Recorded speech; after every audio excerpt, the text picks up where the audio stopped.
Երևանի քաղաքապետի տեղակալ Վանո Վարդանյանը բարի ճանապարհ է մաղթում Երևանի և Ստեփանակերտի քաղաքապետարանների միջև 2012-14 թվականների համագործակցության ծրագրի շրջանակներում Արցախ մեկնող համատեղ մարզաառողջարարական հետիոտ տնճանաչողական արշավի մասնակիցներին։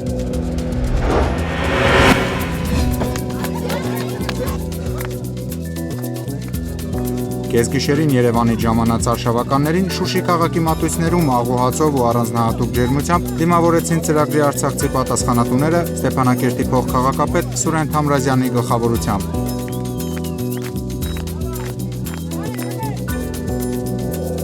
Հաջորդ կանգառը արդեն Վանք գյուղի գեղատեսիլ բնության գրկում էր, ուր և մայիսի 24-ից 27-ը վրանային ավանում հանգրվանեց Ստեփանակերտի և Երևանի քաղաքապետարանների, Երևանի վարչական շրջանների աշխատակազմերի, ինչպես նաև երիտասարդական հասարակական կազմակերպությունների ներկայացուցիչներից կազմված արշավախումբը։ Առաջին իսկ օրը հայկական երկու պետությունների մայրաքաղաքների համայնքային ծառայողների պատվիրակությունները համախմբվեցին խարույկի շուրջ։ Լուսաբացին արդեն երրորդյա հագեցած ծրագրի մեկնարկը տրվեց ԼՂՀ մայրաքաղաք Ստեփանակերտ կատարած ճանաչողական այցով, որի ընթացքում արշավականները հարգանքի տուրք մատուցեցին հայրենական մեծ պատերազմում և արցախյան գոյամարտում նահատակված ազատամարտիկների հիշատակին ծաղկեպսակ և ծաղիկներ դնելով անհայտ զինվորի հուշարձանին։ Արշավի մասնակիցները այցելեցին նաև Արցախի զոհված ազատամարտիկների թանգարան, ուր ներկայացվեցին դրվագներ արցախյան ազատագրման փառապան ծեջերի մասին։ Հատկապես մեր երիտասարդները, ովքեր ընդգրկված են այս արշավի կազմում, որպեսզի իրանք էլ դա հասկանան եւ ճանաչեն եւ կարողանալ գնահատել եւ պահպանել այդ ամենը։ Մենք այդ հարգանքի տուրքը մատուցեցինք այն անձանց, ովքեր ում կյանքի շնորհիվ է, որ այսօր մենք հանգիստ իրականացնում ենք եւ մեծ ուրախությամբ այս արշավը։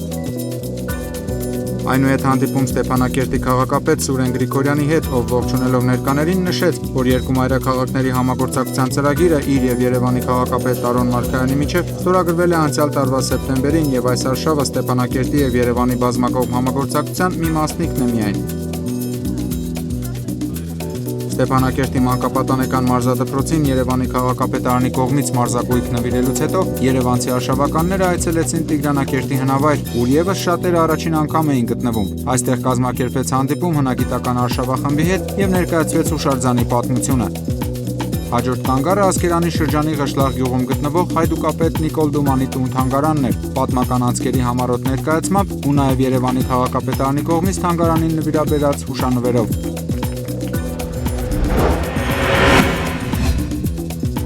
Հագեցած օրվա վերջին ակորդը վրանային ճամբարն էր և երկու պարով լեցուն մշակութային երեկոն։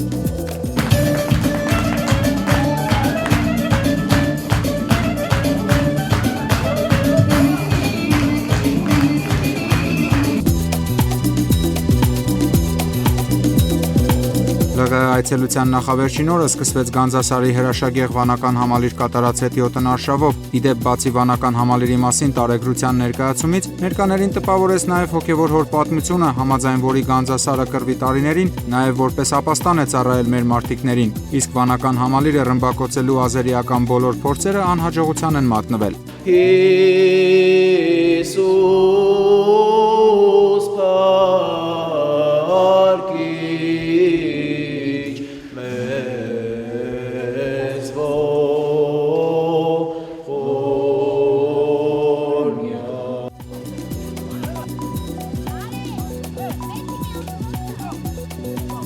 Վրանային ավան վերադարձի պես մեկնարկեց Երևան-Ստեփանակերտ ֆուտբոլային ընկերական հանդիպումը, որն ընդհատվեց առատ տեղումների պատճառով։ Այդ պահին հաշիվն անգամ խոսում էր բարեկամական մթնոլորտի մասին՝ 2-2։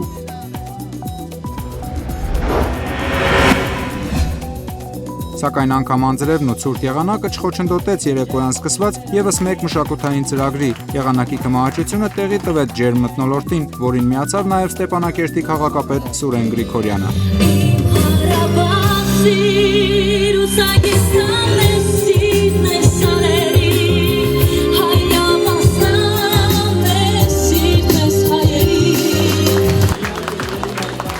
Բայց միջոցառումը շատ ողջունելի է, շատ կարևոր մեր շփումները։ Դուք պետք է իմանաք, որ ողտրիկ անկյուն կա աշխարհում, որը եւ նույնպես Հայաստանը եւ մենք պիտի ճանաչենք այդ Հայաստանը։ Մեր համագործակցությունը իրապես վերածվել է բարեկամության։ Ձեզ շատ շնորհակալություն, պարոն քաղաքապետ, ձեր ամբողջ թիմին, ամենաջերմ ողջույնները Երևանի քաղաքապետ Տարոն Մարգարյանից, Արշավի բոլոր մասնակիցներին, թե Երևանից եւ թե Արցախից։ Երևան-Ստեփանակերտ մարզարողջարարական արշավի վերջին օրը նշանավորվեց Շուշիի Սուրբ Ամենափրկիչ Ղազանչեցոց եկեղեցի այցելությամբ։ Հայկական երկու մայրաքաղաքների համագործակցության ծրագրի ստորագրումից ի վեր արդեն 4 աշխատանքային փոխայցեր են կազմակերպվել, եւ սա դեռ սկիզբն է, իսկ արշավն անխոս ծառայեց իր նպատակին։ Այսօր արդեն արշավախմբի մասնակիցները լցված են նմանատիպ նոր նախաձեռնության սպասումով։